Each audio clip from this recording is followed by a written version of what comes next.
sorry. I'm Reinhold von Blair. We've not met. Hi, I'm Stefan van der Beek. Nice to meet you. Okay. How comfortable are you with? I've been in metalworking for years, but I'm new to Repoussé. So if you go to the very finest degree, hopefully I should be able to capture some of it. But you know, even if you're telling me the basics, that's good. That's helpful because I don't do it yet. About the armoring process, like sinking has been part of the SCA life for a long time. How are you with raising? I've done one project in raising. It was Okay. mediocre. Okay. Repoussé will have.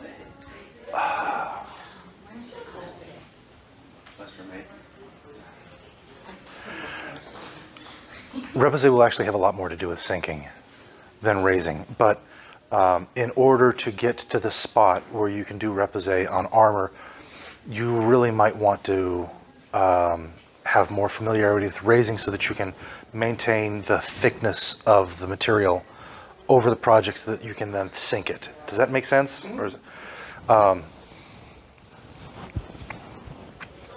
do you have a professional academic kind of dislike of the term dishing, or are you using this? Oh no, it's just. I mean, they're one and the same, but they're one and the same. Dishing usually isn't. I learned the term dishing when I was starting in the SCA, and then when I started looking at academic research and tutorials, everybody in the real world uses sinking. So. I think that's because it's the jeweler's term. Okay. And I don't know. I was just curious. It's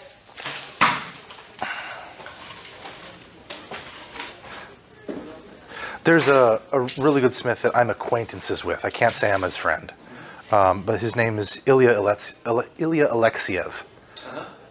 And Baltimore, yeah, he used to be. He's branched out on his own now. Okay. But yeah, we have similar artistic paths. He started out as a blacksmith, like a art blacksmith, then moved into bladesmithing, then moved into silversmithing and engraving. And I'm like, except he's so much better than me that I am now doing work similar to his 12 years ago that I thought was impressive then. And so I guess my work is as impressive as his was 12 years ago, but people progress in life and the bar keeps rising. And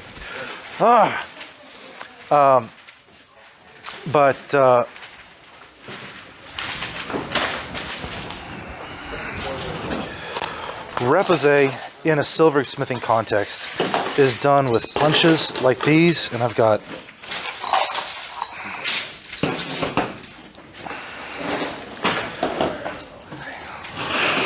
forgive me.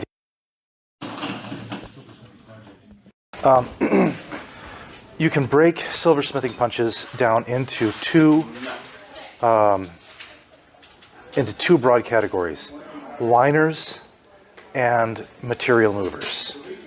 Okay, so if you have a repoussé project, you're going to start with art, and the traditional way to do this on silversmithing is to go ahead and take like a photocopy of the art, use contact cement, glue it onto your face, and then use a liner tool, usually a fine liner, probably one like this guy, and trace out the design on top of the paper itself onto usually the front. Thank you very much. Sorry it took so long. It's fine.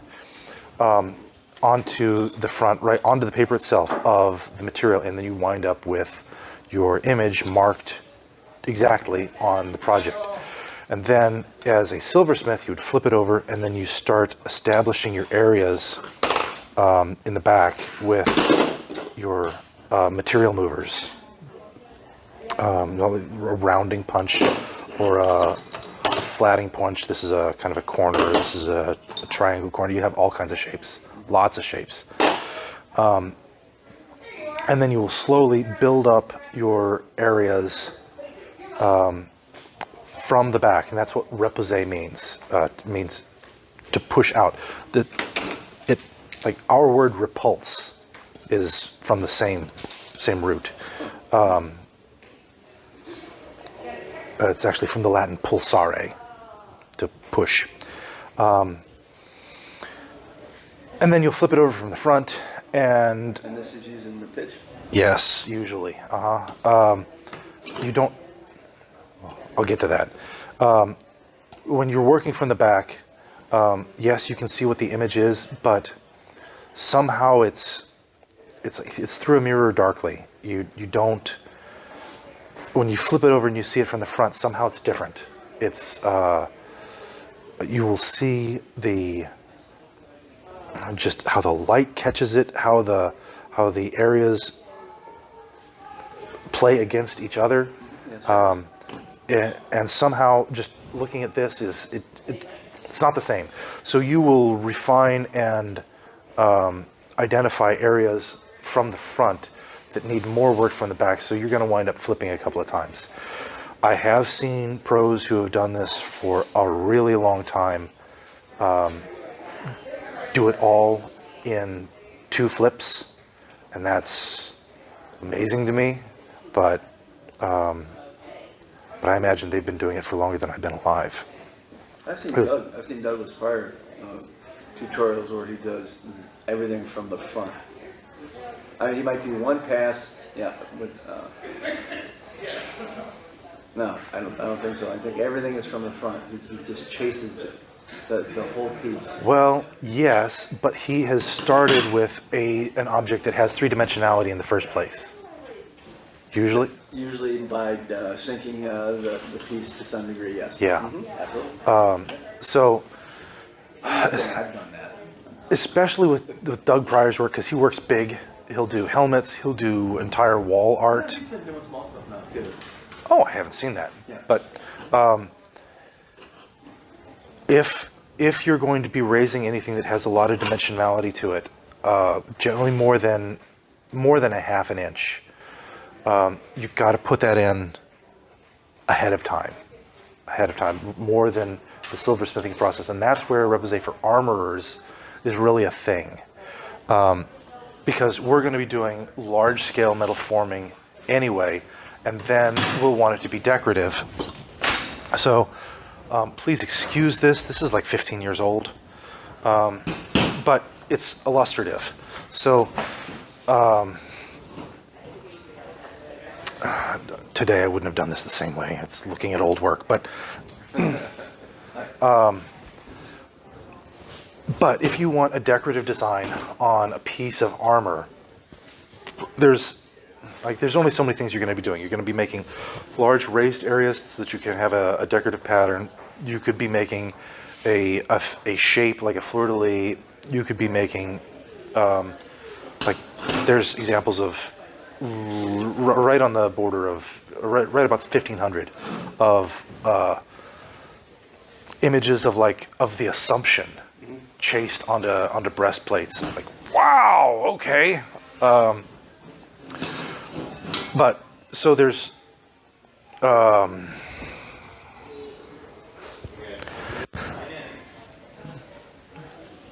functional large areas, and then there's items that are so decorative that you would never take them into combat. Probably not.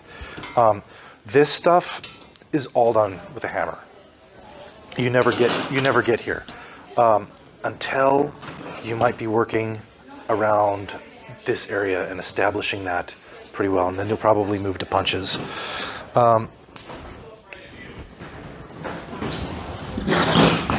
This is my new favorite armoring hammer.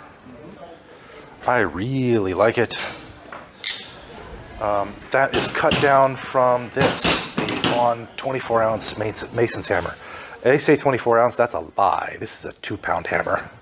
This is not 24 ounce. But this might be. That might be 24 ounce now. So That's a good idea. I had never thought of getting these out of, because the costing on these is so much greater than this. You better better off just making one. Wow, that's fantastic. So if we are, if we're doing work on this scale and not this scale, everything that we should do should be at least started and established with hammers. Now,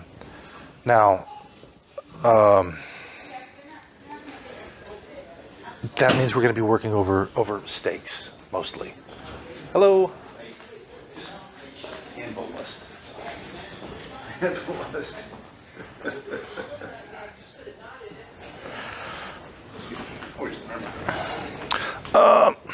Here.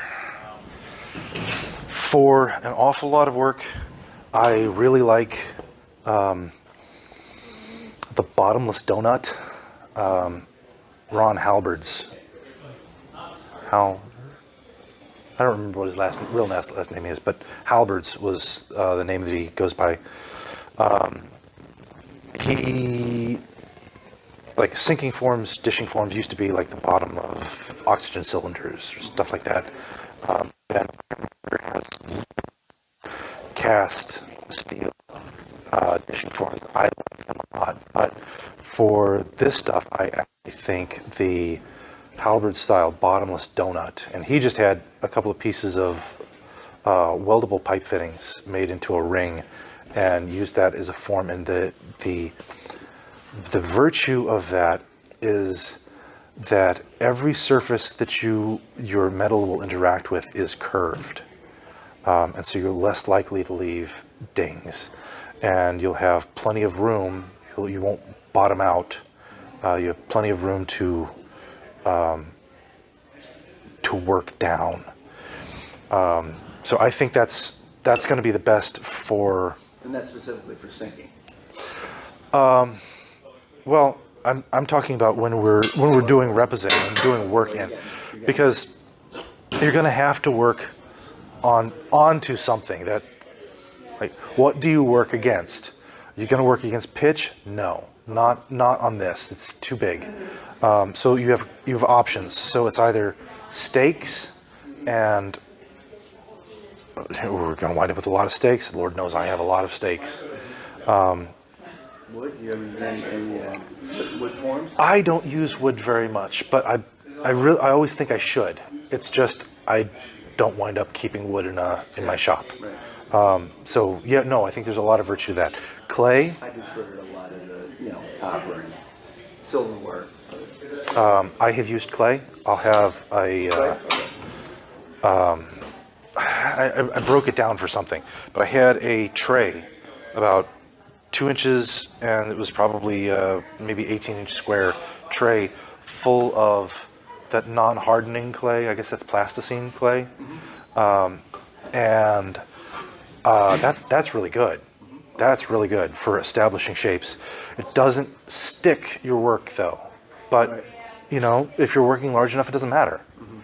You're holding on to it with one hand and hitting it with the hammer in the other. Yeah, work holding is going to be an eternal problem. There isn't a single solution. If your piece is large enough, the appropriate work holding device is your hand with a glove. Even if you're working hot, if you localize your heat, then if you're working here and you're holding here, you'll still be fine. These are punches. These are hot work punches, and if you're going to be doing any kind of sculpting work on armor, I think at least large shapes should be formed hot, in my opinion. I just don't like stretching out all of that cold. I think it's better to work hot. And if you're going to work hot, you're probably going to want punches like these. And the best way to do it, I think, is to have something like the donut, and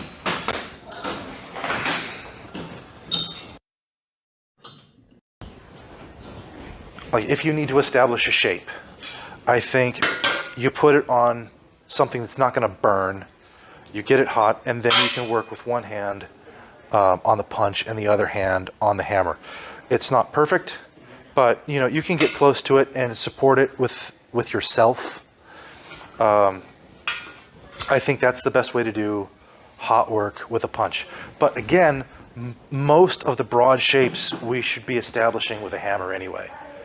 And then, you know, a lot of that problem goes away. So you're only going to need punches for, I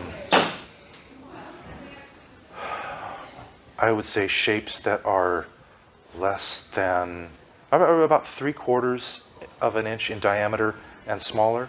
So you're not going to be having to do a lot of punch work. You never will. You can do almost everything with a raising hammer or a ball peen and shapes like that. All of your flats, because establishing flats is a big deal.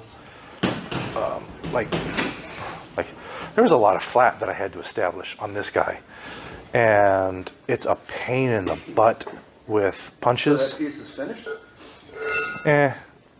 This piece is about 10. The right-hand side is Yeah, no, this was phases of the moon. oh, I see. Got it. So I had a project and I wanted to I had this idea to make a round shield, a rundosh, with the boss being the face of the sun and to be orbited by the phases of the moon. And it was really cool. But then I got into the project and I'm like, no, the larger shapes aren't going to work. I'm going to have to change it. And I changed it, and then I changed it again, and I can't find the face of the sun. I don't know where it is. But making separate pieces that you were going to attach to it. Yeah, and I was going to apply it to a steel rundosh. It's just an unfinished project sitting in the corner from 10 years ago, so don't judge me too harshly. But anyway, the point is that establishing flats with punches is a pain in the butt, and using hammers instead is so much better. So actually doing work on an armoring scale is convenient. So we can do an awful lot. One of the problems is that your work can wind up thin and unsupported, especially if you're applying pieces. Like if you're going to be doing press bleck. Now, historically, press bleck there was a block, and you pressed the film into the block. And because you had a block, they were reasonably replaceable because you're making almost foil pieces. We're Scadians, we're hobbyists, we don't like to work like that. We prefer to make our stuff indestructible. And one way to do that is to make your plate out of a more robust material than a film, and then to backfill it. And backfilling on a applied piece is perfectly period. They backfill press plate too. Yes, they did. Yeah. Pitch. Pitch or aspic. Aspect? What's aspect? It's this plant matter junk. Okay. It's like fill in decorative baking stuff. So do you remember what aspic is exactly? That's fine. I can look it up. Yeah. I want to say it's an Apple product, but it's I've heard of it. it's waste, Okay. is what it is. Put plaster behind it. Plaster was used to, I think you mentioned plaster. Oh, I said pitch with plastic. Oh yeah, pitch, plaster, aspic, junk. Fill it with junk. Over here on my my belt pouch, I wanted to be able to take this onto the field, and I have many times. So I filled this with tin, and this is indestructible. It is bomb-proof. So yeah, it's not light, but tin is not a very heavy metal. I mean, it's not terrible. Half of that is because I have a thick backer plate, but you can feel. Oh, yeah. So, yeah, it's not light, but it's also I'm very happy with it. It's bomb-proof. So backfilling your pieces and applying them will work. Will work really well. On later period stuff, letters tended to be the you see on 14th century pieces, you'll see letters around the trim of helmets, and I will admit that often those are engraved and not raised, but you do see raised letters in art. So on like monumental effigies. So you can do that, and if you backfill it, honestly, probably just solder would be enough. All you have to do is fill the letter, and even if the letter is dented, there's going to be mass there, and it won't collapse. Sure.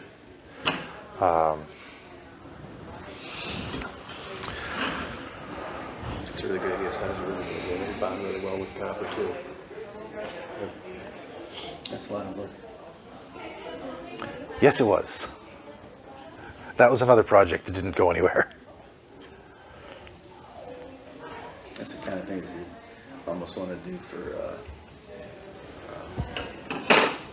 office door plaques for the name of the person. Ooh, that would be really cool. Not to give you another project for Right. I mean, you know, we have 10 to 20 that kind of sit in the back of our heads while we're working on 10. Anyway. There is a process called planishing in raising and chasing that I've used just a little bit, where you're actually, when it's in the pitch anyway, you're actually just using planishing punches to kind of flatten and blend and Oh yeah. round out and stuff Oh like yeah. that too. This was part of a goblet that I haven't finished. I'm sure my wife is glaring holes into my back right now because it was for her. But this was for, I made some flats on a piece that I had previously raised, and for mounting cabochons. And that turned out okay. Needed more planishing and sanding, but learned a lot on that. How did you get these in? You did it in the flat and then... In the pitch, and I pushed down from here. I think I used a hammer like this, and I'm not sure if I did this or if I pushed it down from inside. I don't remember which, but I established that and then established my flats on the outside using that. Well, one thing about pitch does not have to be in a pot. We like pitch pots because they can spin around and you change the angle, and it's very useful. But pitch can be in a tray. If you're going to be doing something that's going to be applied onto a piece, put it in a tray. If you make it out of wood, you can put the tray into the microwave and heat your pitch like that. It works great. Lead, I've heard of lead. I've not used lead, but I've heard of that kind of... I have lead, and I wanted to bring it because lead is a great way for holding another good thing to put on, rather than the donut. If you have a piece of lead and you can work into lead, you can even work hot. It works just fine. But I used my lead as there was a project. I needed to make a counterweight, and I poured my nice lead block into the counterweight because I needed the counterweight. So You're short of lead block. now I'm short of lead block. So that's one thing I could not bring today. Man, that is hard. You packed enough lead. Yeah, I packed enough. Yeah, there's different species of pitch. This is American green pitch, which is a pine pitch base. That is German red pitch over there. Which is supposed to be a little softer than... You know, I don't know. I find them very comparable. Okay. maybe somebody who's doing it all the time might notice a difference just going from one to the other, but it would take you having both of them present and going from one to the other to really notice a difference. Do you heat your piece every once in a while to heat the underlayment of the pitch? Oh yeah. Oh yeah.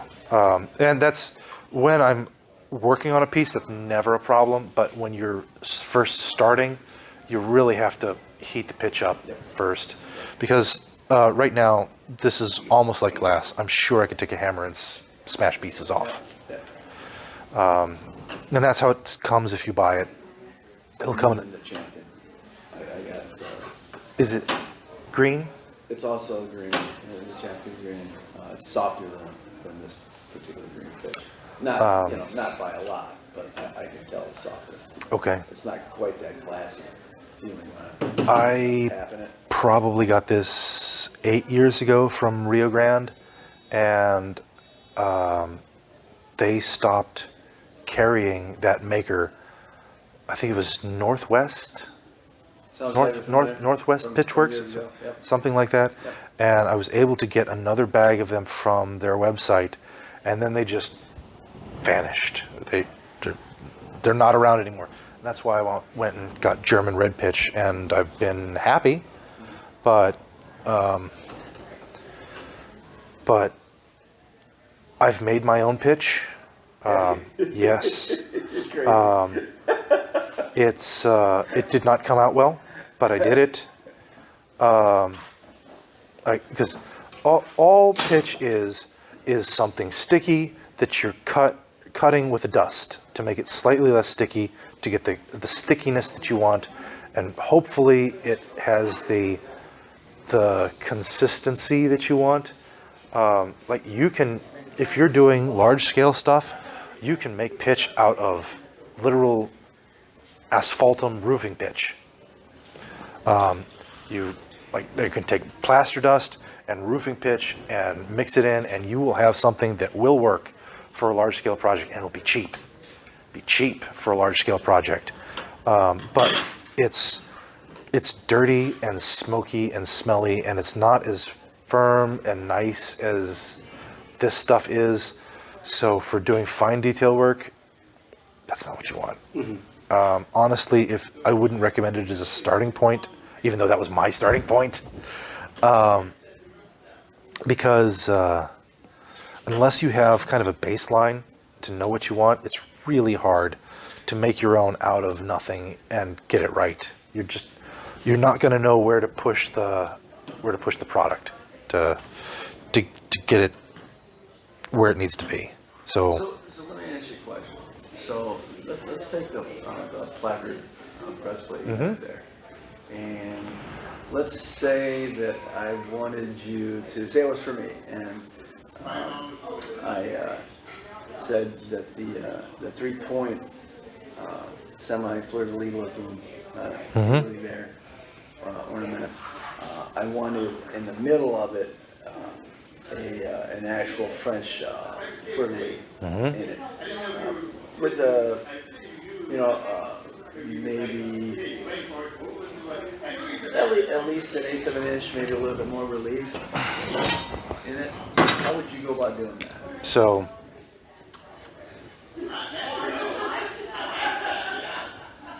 probably up here, like that, something like that. Exactly. Okay. Well, let's do it. And did you anneal that steel before you started working it, or was it just cold rolled steel? No, it's just cold rolled steel. I think this is 16 gauge sheet. Have you ever annealed after you've hammered and done repoussé in the steel to get it softer so you can keep moving it? No. I will normalize, but I won't I'll bring it to red and then let it cool. Working on mild steel is nice because you can heat shock it and it doesn't care because it doesn't have the carbon content to care. I work on high carbon steels so much that I just have trained myself to let things cool and not dunk them in the water at all. No matter what you're working on? No matter what I'm working on, yeah. But like, okay, so now I draw this on the front, which is wrong, really. What you would want to do if you have a design that you want, and you want to do it right, I would draw it on cardboard, I would cut it out, and that way you have it on the front, and you can put it on the back, because you're going to be working initially from the back. And it's really nice, especially if it's a fleur-de-lis. A fleur-de-lis is a fleur-de-lis. Like, it would be like doing a repoussé on a cross. Like, okay, I think we can draw a cross. So did you just say it, or did I mishear? It sounded like you said you get the pattern on both sides. Yes, you want the pattern on both sides. I've never The first side, you want it on the front side so that you can locate it on the piece where you want it. You want it on the back side so that you can work it. Because you're going to start from, at least in my opinion, and this is where armoring differs from silversmithing. You want to work from the back, and you want to overshoot your design. So now I talked about on silversmithing that you would like take your sheet on the front and you would trace it with your liner, and that would give you the design that you could flip over onto the back and then you could start working. I don't like that for armoring. In fact, I don't even like it for silversmithing, even though it's very efficient. And the reason is that your edges, the edges of the design are always hard to deal with, and they wind up being thin, and especially in an armoring context, that's bad. Because of the tracing? Not just because of the tracing, but because I'll actually take advantage of Callum's paper here. You're not allowed to use the chalk? They didn't have chalk in here. Callum's like, they've got chalkboards. I'm like, oh, that's fantastic. I'll just grab a piece of chalk, and they don't have chalk. So, all right. So, okay, so here's your lines that you're beating into your flat sheet. Okay, and then from the back, you're going to push it out, and you've established your shape. But the line that you want is not actually here. The line that you want is supposed to be here. So you're going to constantly push this further out to get your crisp line on the raised object, or on the raised shape. And so this whole area is going to wind up being thin and weak, even though that should be one of the strongest parts of the piece, because your line is here and you can't move it. I mean, it's already established. You've nicked it in, and with punches, it's so much better than engraving because even though you're denting the metal, you can dent it down and still maintain most of the thickness. It will deform, so it will be a little thinner. But the more that you work it, the less structural it will be, and I think that's bad for us. For silversmiths, it doesn't really matter because they're decorative pieces. So what I say instead is you've got your flat, and I think rather than nick from the front, then push from the back, I say start from the back in the first place. Bump it out. You want your line here? Fine. Start bumping out over here. And then from the front, establish where on your piece, because if you have a cutout piece of cardboard, you can establish, stick it on the front, draw where your line is, and then push it back. And so you're going to wind up with you're going to wind up drawing the metal that has to move, because we're talking about plastic deformation. The material is going to get thinner. You have the material where you need it. So rather than pulling your material from a small spot, let's pull it from a broader spot. Do less cutting in, and you'll wind up with a stronger piece. So when you bump it in from the back first, you're not using a liner because you don't. No, you're not. Yes. You're using something that's softer. Yes. Yeah. And so for this, For a lot of this, I think I could do with this. We're gonna do it.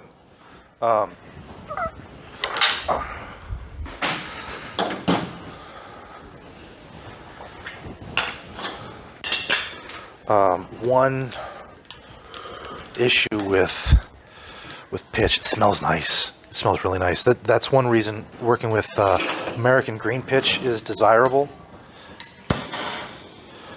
because it smells so nice. Whereas German red and black pitch, I believe they're petroleum based, and they stink. So Yeah, I've got some special Japanese style black pitch, and I didn't realize when I got it that it was mostly for work holding period, not for Repoussé. it shatters like glass.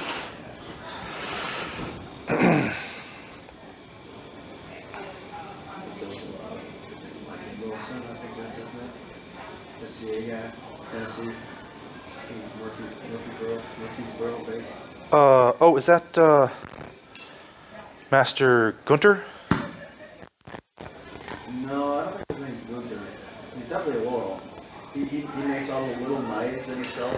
Yeah, I know that guy, but I don't remember his SCA name. Yeah, no. Just before Pensacola. No, not Gunter. Master Clarence or I want to say it's a French name. no, Gunter is the silversmith from Callantyre. Oh yeah, right. He does a lot of Repoussé too. Is that the same guy, or is that a different guy? The two different guys. No, the Tennessee guy. I know. He told me that he likes to start the work on a knife from the tang, because whatever part you start from is going to have the most decarburization. So he likes to work from the back forward, so that the front of the knife, where it's going to do the most work, has the least decarb. I'm like, that's really clever. Because the number of heats in the fire. Exactly. I see. Huh. And normally we do it the opposite. Exactly. Rough in the blade. And Right. Oh well, but he's also making really small, like eating knives. he is, and he's often doing like brute deforges, so they've got the forge finish, and that you can't just grind away your decarb that way, which is what I do.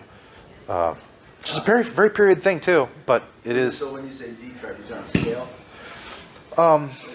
Yes, scale is decarburization, but you will also experience this on the surface of. Do I have anything that could possibly show what decarb is? It's the scale on hot roll. It's not just the scale. So there's a phenomena called carbon migration, Yep.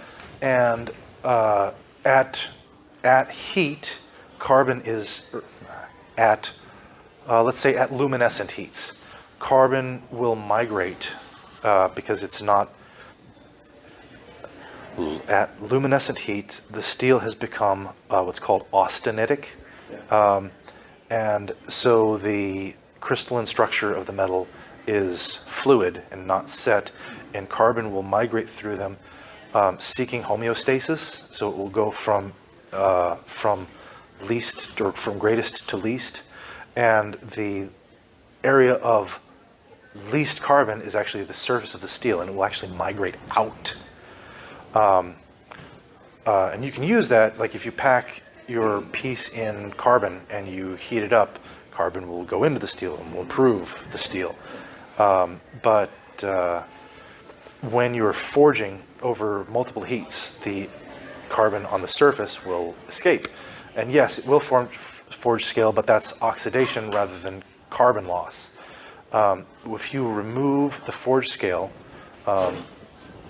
like this is just area of removed forge scale. I bet you if I etched this, I would see discoloration, a change in the color from here to here to here. And some of that is Because when, you heated it up to shape it? yes, some of that, because And then for the migration? Yeah, if you harden something, you will have a difference in color from a hardened area to an unhardened area, but there will also be spots of discoloration where you have carbon loss on that surface of the steel. And if you grind that away, it'll go away. And it's usually very, very thin. So it's unusual to see it, but you will if you do a lot of it. Sorry, I'm late. That's fine. So yeah, that's decarb. But yeah, and here I spent this whole time telling you that like I would start with stakes and not start on pitch, but for this I'm actually gonna start in pitch. Just because of the You want to put that, you got a hammer, or you might want to put that over on the anvil. Yeah, I will.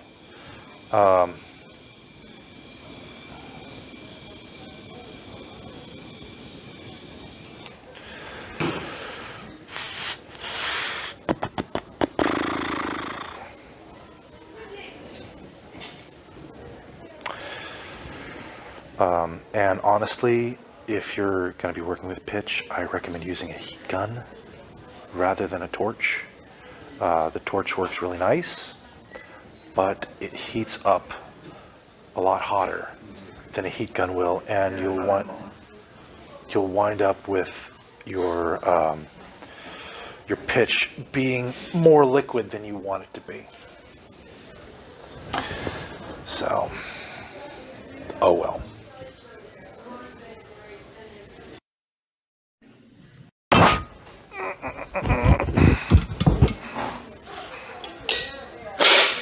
You can go away, so can you. For this, I'll start with a ball peen. And then move on to the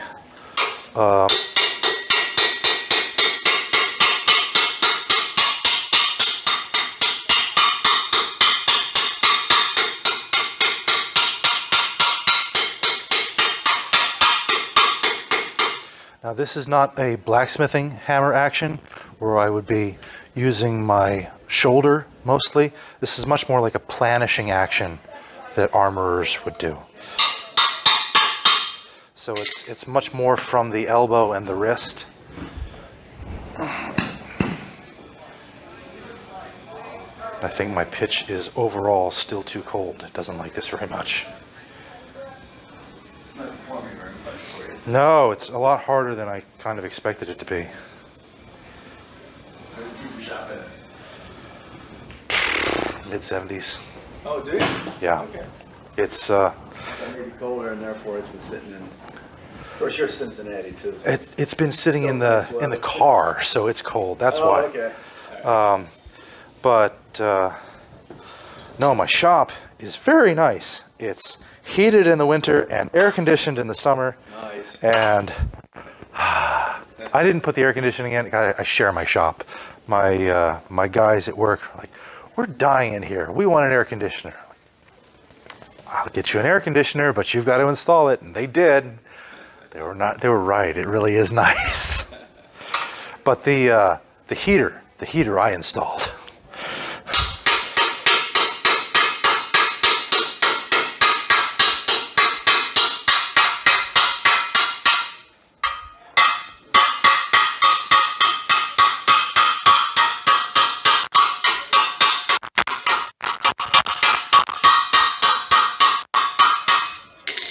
What do we have? Not much. It is not. I told you it's like glass. It's like glass. Okay, we are going to work on stakes because at least I can get the movement that I want.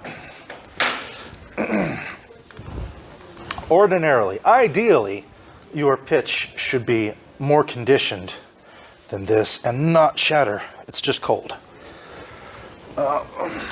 Since I'm not doing this, I'll go ahead and heat it up, and you can see when you condition your pitch like I'm going to, you cannot work on it for probably an hour. It's too hot, too liquid.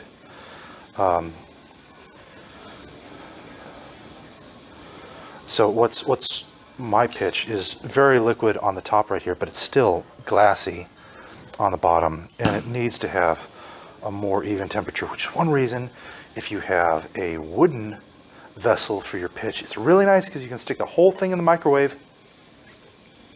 Or the oven, too. Yes, or the oven. Like this, you can stick in the oven. This is a cast iron pot. How good does the heat transfer work in that and work with pitch? Does heat transfer through it as well as copper, or as okay? I would say. What you said right now? Yeah, no, it doesn't. Like when you first get a pitch pot. By the way, the champion green does pull heat into it more quickly and more easily than that particular green. Oh, okay. Well, that's nice. When you first get your pitch, it will come, I said it like broken up in a bag. It looks like pieces of broken glass. And you'll heat them and heat them and heat them, and it will, you'll get, you know, when it goes to liquid, it will flow together, and then you'll have to keep heat on it because you'll keep getting air bubbles coming up out of your pitch. And, you know, for most work, especially for armoring style work or armoring scale work, it's no big deal. But where did I put this? Okay.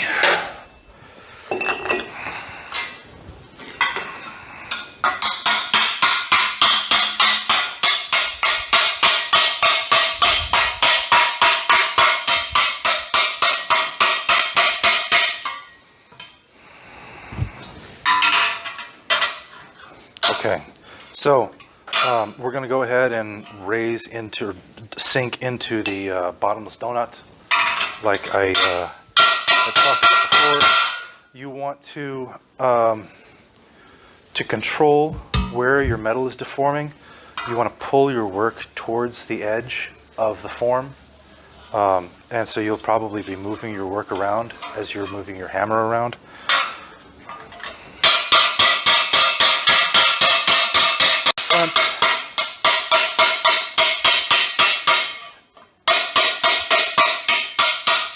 And reestablish the areas that you're interested in.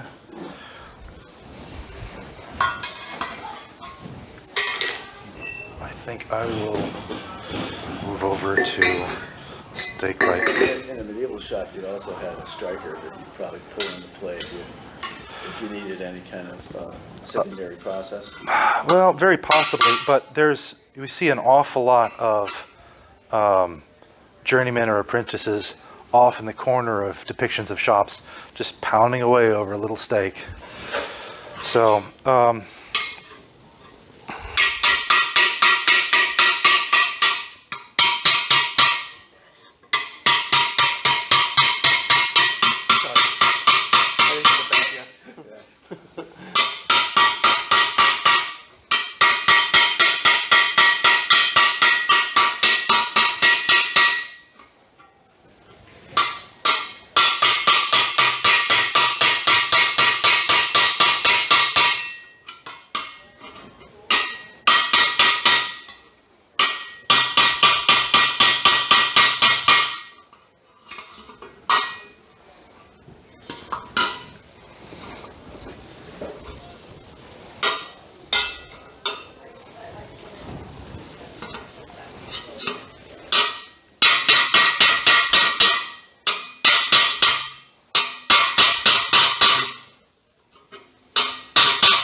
this will all be a lot easier if you go ahead and work hot.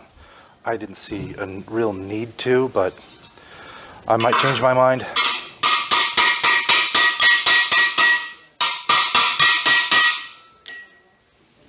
What is that, 16 gauge?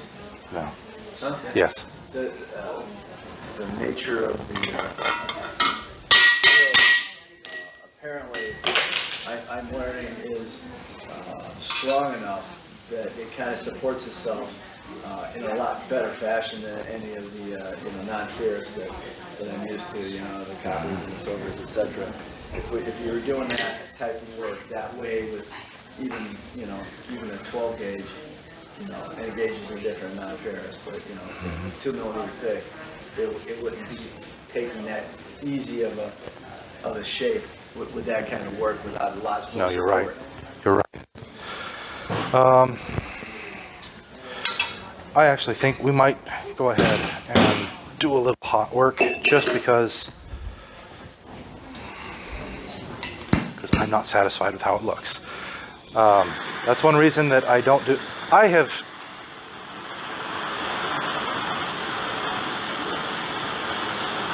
You can learn the basics of a lot of things, but there's only so deep that you can go in so many things. So only so many skills that you can develop.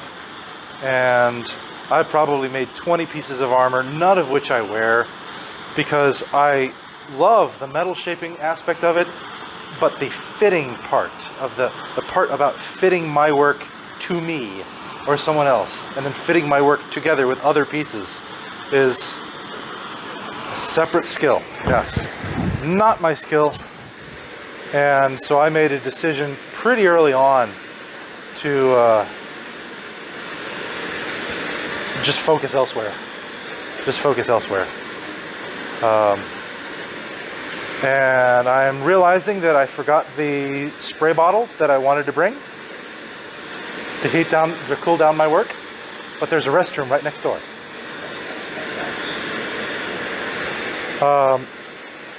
Ordinarily, if you were going to work hot, I would not recommend a map torch, although it works.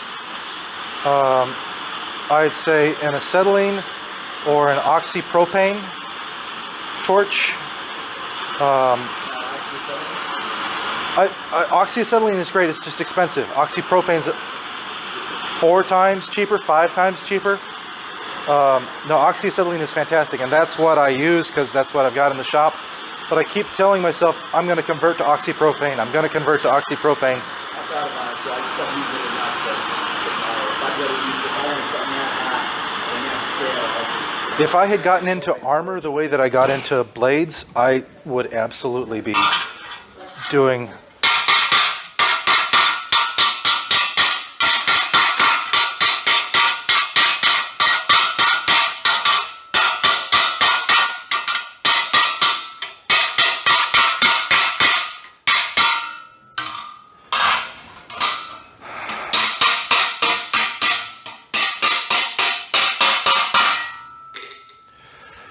okay, there's probably enough depth there.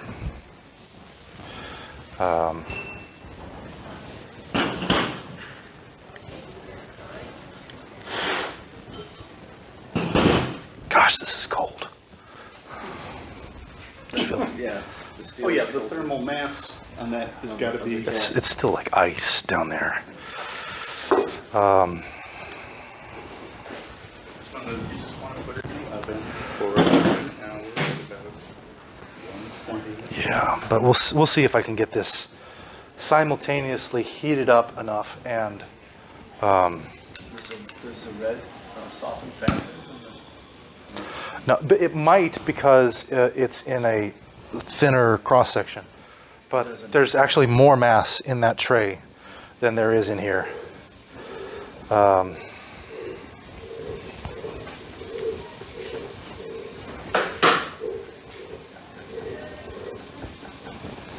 Should have thought about that. Oh well.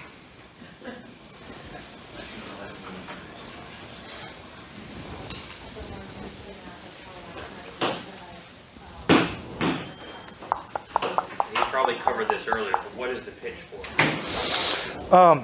Pitch is a really nice work holder for doing work like this because it will stick to your work, and it will also support it, and it will also deform with it. Okay, so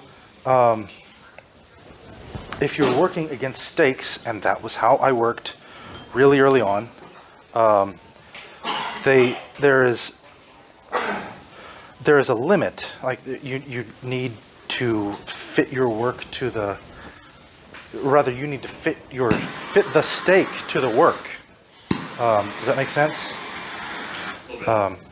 So I'm trying to make fleur-de-lis, I had a round hole.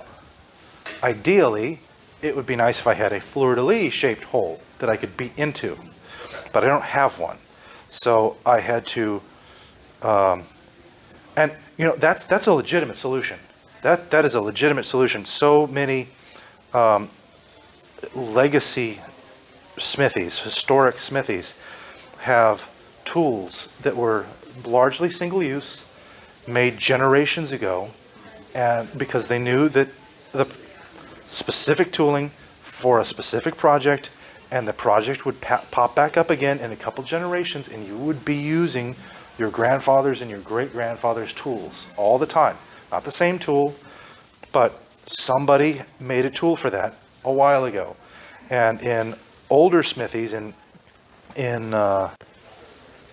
major towns, you would wind up working in a smithy that had been around since the Romans left, and all of that tooling was still there. Now sometimes you take the tool and you make a new tool out of it, because like, God, this hasn't been used in 50 years. Well, we'll make a new tool out of it, and then somebody will wind up kicking themselves 20 years later that, you know, we had a tool for that.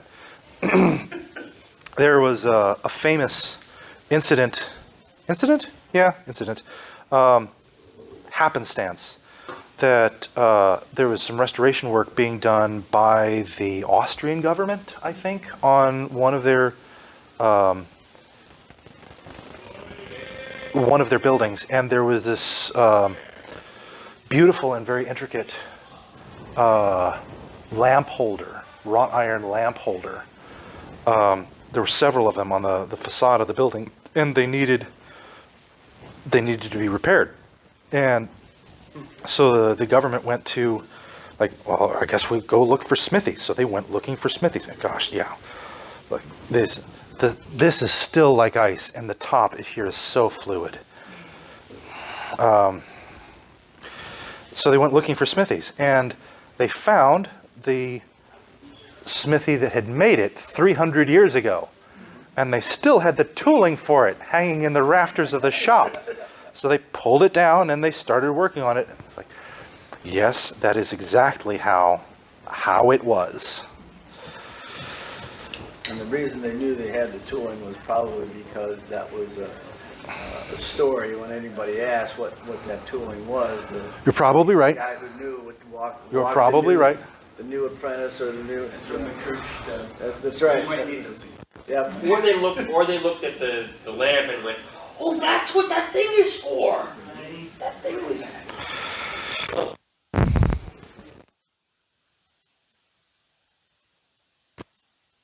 A uniform from Waterloo, and that unit had on their dress uniforms a very specific type of silver braid.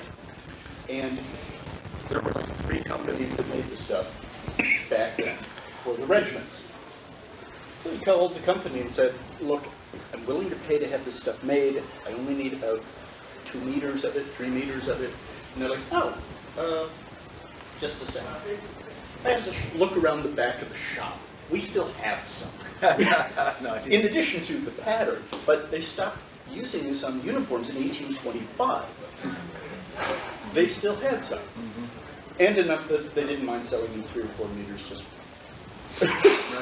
Right. Get rid of a little bit of it. Yeah. How cool is that? Yes.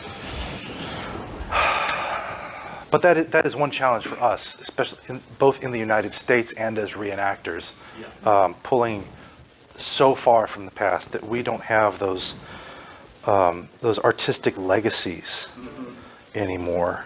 In fact, we are now in the process of building our own artistic legacies. It's kind of cool when you think about it. So this is why having that pattern would be really handy, so that you can reestablish your lines and where they go.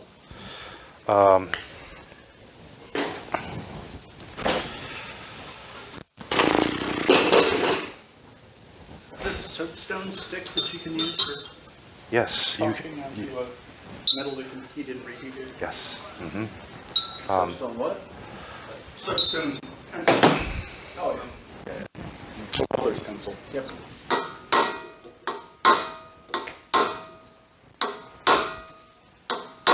And the beauty of it is that that's all fully supported. Can you hand me that ring? Yes, thank you.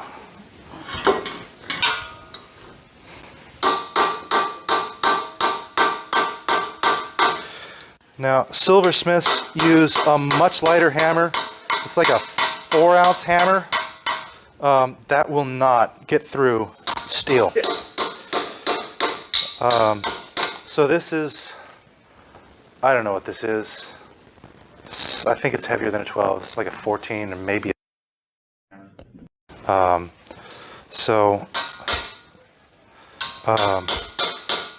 this is about what you need on this thickness of steel.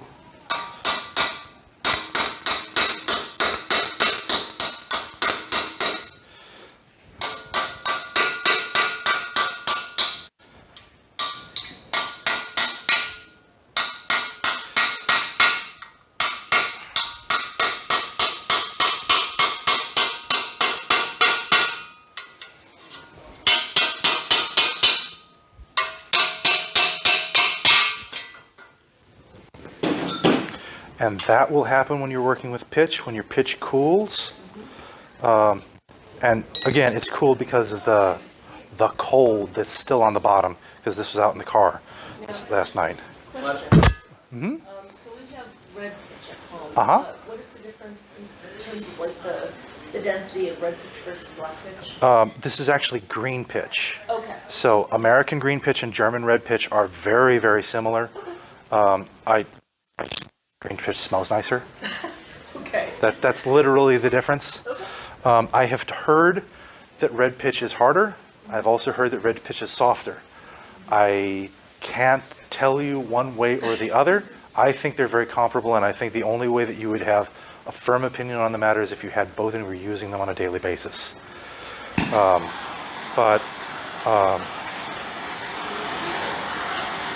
absolutely. I was telling Ryan earlier, I got some of the champion green pitch. Right. And I love it. Okay. All right. It softens more quickly. Okay. You can heat your piece Uh-huh. with the electric heat gun. Oh, nice. And, Okay. and as the copper or the silver gets hot, Okay. while it's in the pitch, it'll transfer that heat down If I into can it. get some information about what you're using, Yeah. and I'll talk about other things to you later on. Sure. I know you do quite a lot of stuff. So. Okay, absolutely.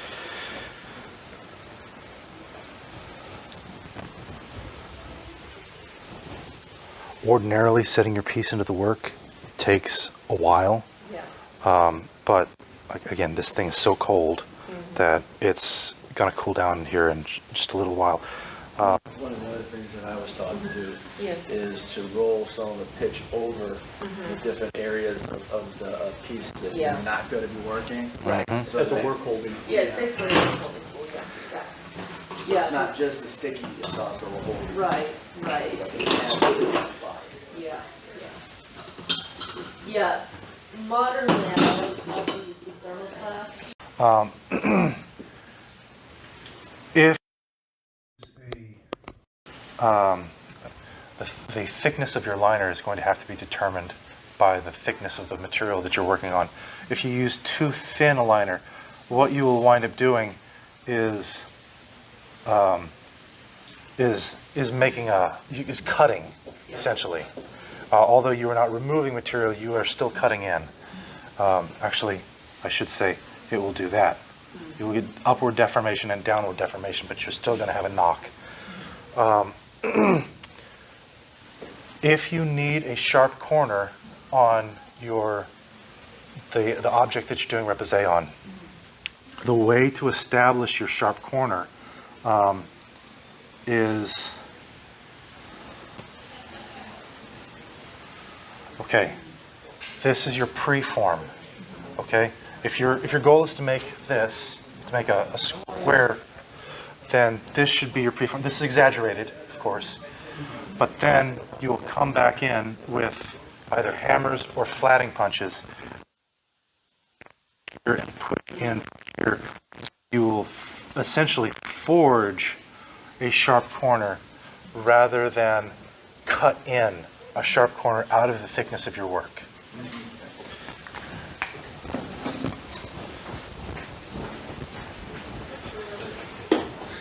So for this fleur-de-lis that we're working on,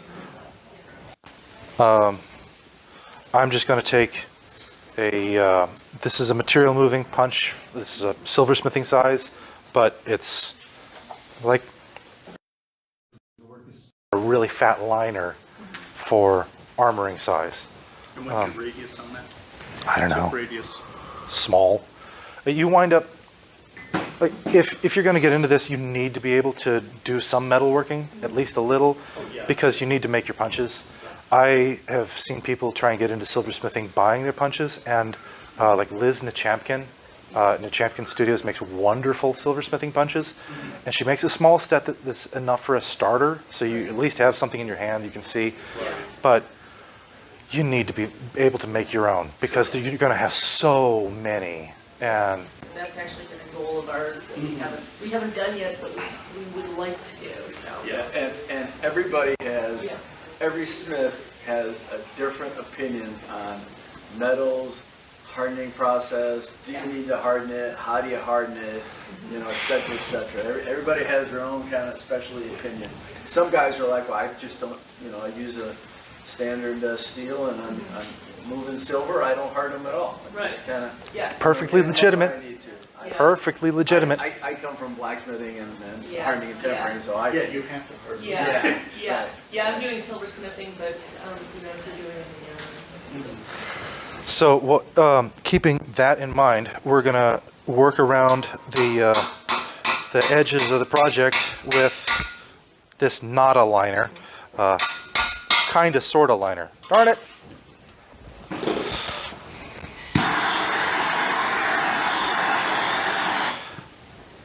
Let's do that again.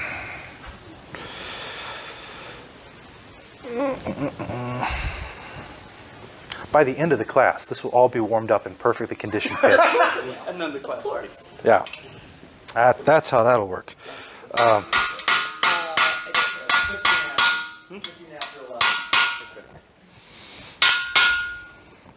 How long did you have for the class? 2 hours. So, I don't know that we're going to finish this in 2 hours, but this is, at least it'll be a demonstration of the kind of stuff that we're doing.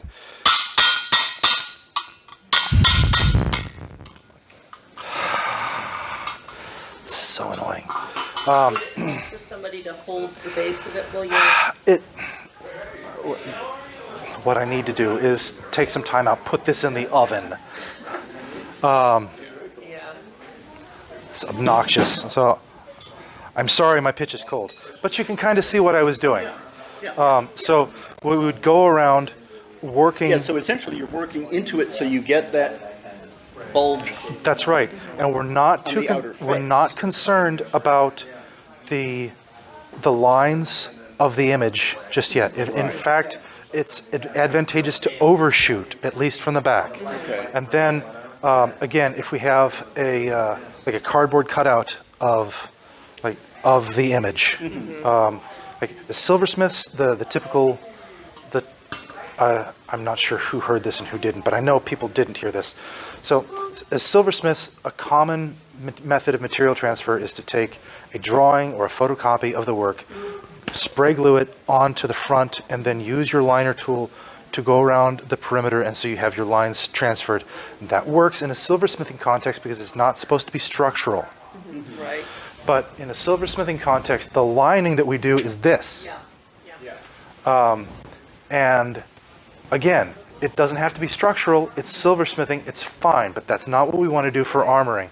So I think for armorers, it's better to have like a little card of the image that we can locate on the front and the back. And so we put it on the back, and then give yourself extra space for, depending on the size of the object that you're working on. A 1/4 inch might be,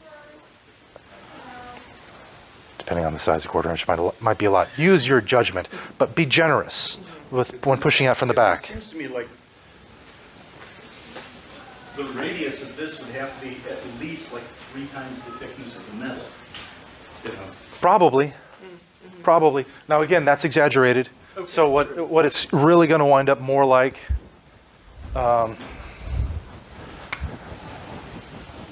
it's going to wind up being more like this.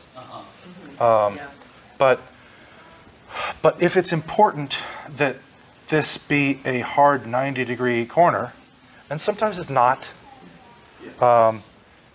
then you need more space from this area of the metal to be pushed up to give you this material. Right. So you don't get critical thinning. Exactly. Yes. Exactly. If it's important that there be a corner on the raised area, you have to make sure that what is under the raised area is up, and there's plenty on the outside. And like that, so that's why we give ourselves more from the back, and that's why the silversmithing transfer method isn't appropriate for armoring. And so then we would flip over from the front and see that it is an ugly, lumpy mess. And then we would reestablish our design, and then chase back away this lumpiness that we do not want.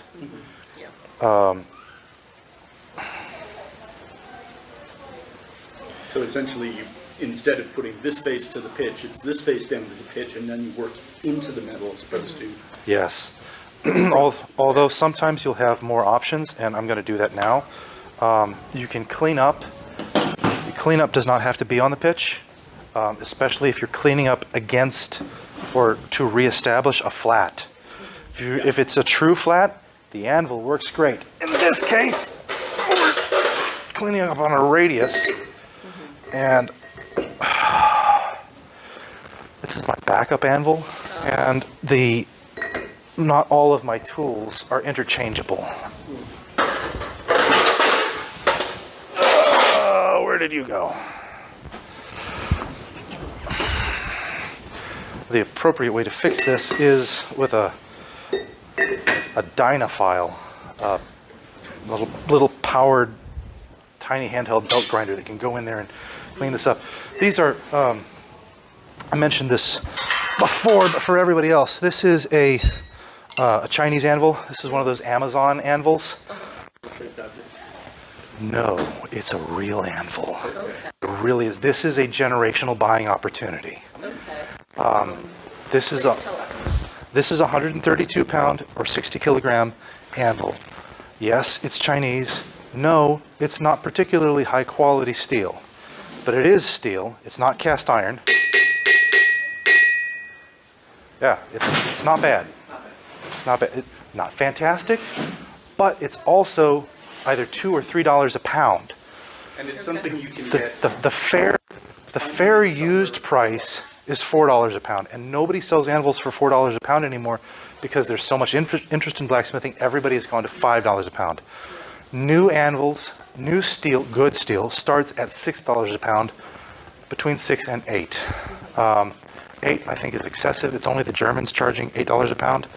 The stuff that's coming out of like Holland anvil or Atlas anvil, or Rat Hole anvil, although Rat Hole is defunct anymore. They're not in business.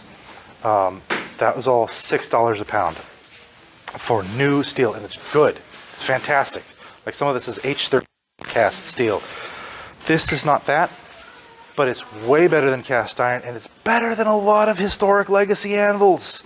Better, and at half half the fair used price. So this is a better deal than anything since the old Soviet cast anvils were imported in the U.S. in the 90s, I think, late 90s is when they were starting to show up. Like, you could get an anvil at Harbor Freight, and we all looked at them like, well, it's crap. Well, kinda, sorta, compared to like a Peter Wright. Yes, it is crap. But compared to a piece of railroad track, which is probably what most people are going to be starting on, no, it's fantastic. Now they've disappeared, and everybody's like, oh, you have one of those old Russian anvils. That's great. I wonder, would you be willing to sell that? These are going to be the same way. Yeah. I don't think they're going to last forever, so that's why I bought two. Who makes them? You know, China. If you look for, it is this pattern. This is what it's called a pig style or pig pattern anvil. It was very common in Italy. That had a round horn and I guess a square horn on the back. It does not have a heel like the London pattern. But the feet are, it's a very medieval style, actually. It is a very medieval pattern of anvil. But yeah, you look, Vivor is a big name. This Acciano is the knockoff Italian name that a lot of the Chinese companies use. But Probably all made in the same factory. well, the thing is, no.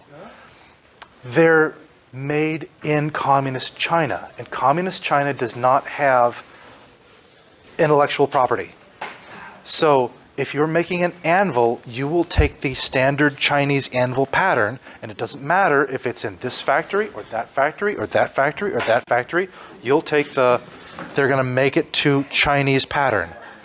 And that's what, I don't know if you're interested in power hammers, but there's pneumatic power hammers coming from, Anyang. The Anyang power hammer is a pneumatic power hammer as opposed to a mechanical hammer, and it's really nice. And there has been some drama because there's one U.S.-based importer of Anyang hammers. It's Anyang USA, and they're a good company. They're very knowledgeable. They have support. And then there are vendors from the town of Anyang offering similar power hammers to the U.S. market, and fans of Anyang and Anyang US themselves are like, these are knockoffs. I'm like, no, they're not. There's no such thing as a knockoff in China. There isn't. This is a Chinese power hammer. That is a Chinese power hammer. You can't say that one is better than the other or one is derivative. They're all derivative. They're a derivative of a Russian knockoff, of a German knockoff of a power hammer from the 1920s. So It's just a question of fit, finish, and material. yes. I'm sorry, soapbox.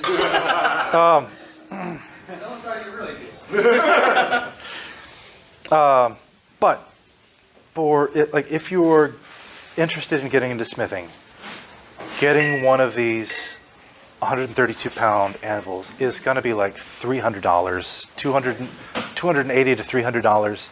For a over 100-pound anvil, it's astonishingly a good deal. Yeah, You can't. say that you ordered off of Amazon? Yeah. Okay. What? The delivery driver? Oh, yeah. They come in little, really flimsy wooden crates, but they are wooden crates. Yeah. And yeah, I ordered actually from Amazon. Other I ordered from Vivor, which is they're kind of like Northern Tool Supply, which is like just a slight step over Harbor Freight. And I didn't even put the V-bar, but Chinese animal. yep, Okay. that's what they are. They are interchangeably moderate quality. Interchangeably moderate quality. That's a good way to put it. Okay. But yeah, if you're going to get multiple of the anvils like I did, there will be some variance between the castings unless you order from the same supplier. But most people aren't going to need 6 or 8 anvils like I have. So.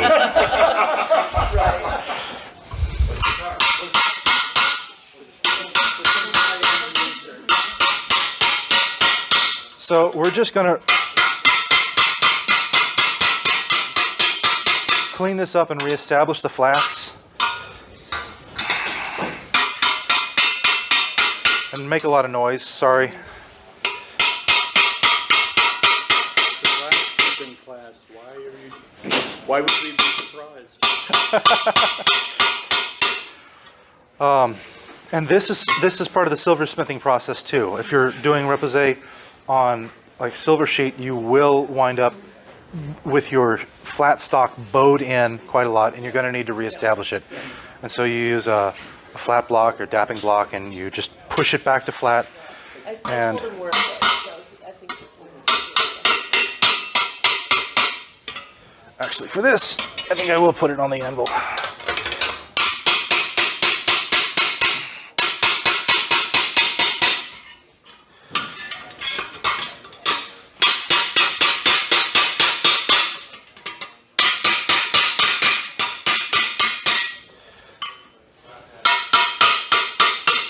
And again, in the context of working on armor materials, a lot of our repoussé and chasing work should be done with a hammer, because it's just going to make things so much easier. You will have more control with the punch, but your work holding is going to be the issue. One thing, if you're on a big project and it would be appropriate for you to be working into punch or pitch, working into pitch with punches. Something you can do, like pitch is just sticky stuff. We keep it in a bowl typically because it's convenient to be able to rotate the bowl in multiple dimensions. You can keep it in a tray. You can also put it on a stick. So if it would be like, this is how I did this bowl or a cup piece. Just pour your pitch on a stick and you put your piece on top and you can clamp this in a vise. Well, you can do the same thing if you're going to be working on a breastplate.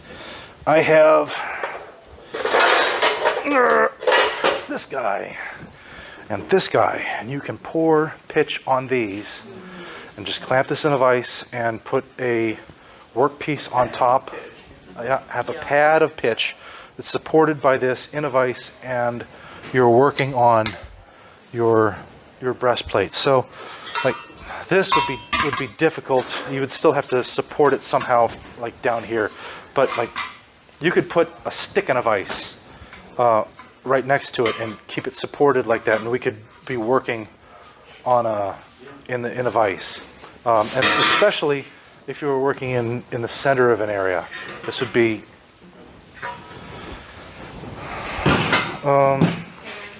yeah. What's time? What's our time? 11:30.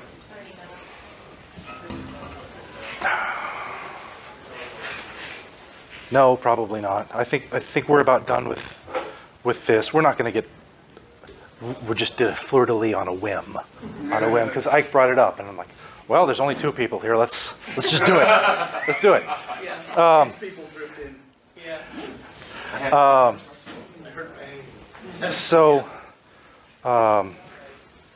the next steps for this would to be to go ahead and get this into pitch, and I think if we're going to establish the shape of the fleur-de-lis, it would probably be best to actually go ahead and do that with a liner. Because I'm pretty decent with a hammer, but I'm not sure I have the hammer control to really rough in those lines without making a hash of the finish. If I was doing more from the back, I'd probably do it with a hammer, but like I'll go around the perimeter with a hammer. But I think to establish the shape of fleur-de-lis itself, I think I would use liners, and I'd probably use something.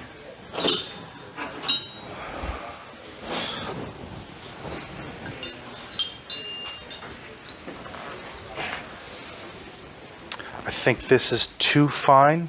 I think I would Yeah. cut it with this. Yeah, I'd worry about cutting. I think these two might be too thick, so I'd probably go with this guy. Okay, yeah. I think that's where I would probably be. I might start roughing it out with this one actually. Right, yeah, because that Yeah. looks like an incremental step, whereas that's a much bigger step. Right, right.